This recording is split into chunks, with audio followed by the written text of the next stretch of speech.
ഇനി ഒരു മാസക്കാലം രാമായണ പാരായണത്തിന്റെ നാളുകൾ. കർക്കിടകത്തിലെ മഴക്കൊപ്പം വീടുകളിലും ക്ഷേത്രങ്ങളിലും സാംസ്കാരിക കേന്ദ്രങ്ങളിലും രാമായണ പാരായണ ധ്വനികളും ഉയരും. മലയോര മേഖലയിലെ വിവിധ ക്ഷേത്രങ്ങളും രാമായണ മാസാചരണത്തിനൊരുങ്ങി. ഇരിട്ടി മൂലോത്തുംകുന്ന് കൈരാതികിരാത ക്ഷേത്രത്തിൽ രാമായണ മാസാചരണത്തിന്റെ ഉദ്ഘാടനം ഡോക്ടർ വർഷ ചന്ദ്രഭാനു കീഴൂർ നിർവഹിച്ചു. രാമായണ മാസാരംഭമാണ് നാളെ.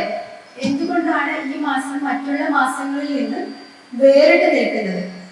കേരളീയരുടെ ആത്മീയ ദർശനത്തിനും ആരോഗ്യ സംരക്ഷണത്തിനും പ്രാധാന്യം നൽകുന്ന ഒരു മാസമായാണ് നമ്മൾ ഈ കർക്കിടക മാസം അഥവാ രാമായണ മാസത്തെ വീടുകളിലും ക്ഷേത്രങ്ങളിലും ശ്രീരാമന്റെ മഹത്തായ ജീവിത ദർശനം പാരായണം ചെയ്ത് നമ്മുടെ ജീവിതത്തിലേക്ക് പകർത്താനുള്ള ഒരു അവസരമായതിനാലാണ്.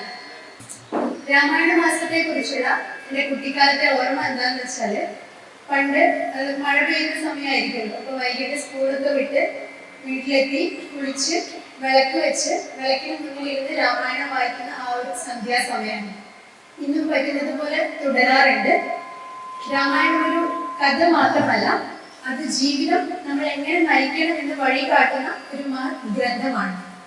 സത്യം, ധർമ്മം, ക്ഷമ, കരുണ, ആത്മനിയന്ത്രണം, സേവനം എന്നീ മൂല്യങ്ങളൊക്കെ അനുഷ്ഠിച്ചുകൊണ്ട് നമ്മൾ മുന്നോട്ട് പോകണമെന്ന് ശ്രീരാമന്റെ കഥ നമ്മളെ പഠിപ്പിക്കുന്നുണ്ട്. CV സുരേഷ് അധ്യക്ഷനായി. ധനരാജ് തില്ലങ്കേരി മുഖ്യപ്രഭാഷണം നടത്തി. ക്ഷേത്രത്തിന്റെ ഭാഗമായി നടപ്പാക്കുന്ന പെൻഷൻ പദ്ധതി, വിദ്യാഭ്യാസ സഹായ പദ്ധതി, അന്നപ്രസാദ യോജന, ചികിത്സാ സഹായം, അന്നദാനം തുടങ്ങിയവയുടെ വിജയത്തിനായുള്ള സാമ്പത്തിക സമാഹരണത്തിന്റെ റെസീറ്റ് കൈമാറലും പരിപാടിയുടെ ഭാഗമായി നടന്നു. ചടങ്ങിൽ നിരവധി പേർ പങ്കെടുത്തു. ഏജനറ്റ് ന്യൂസ്, ഇരിട്ടി.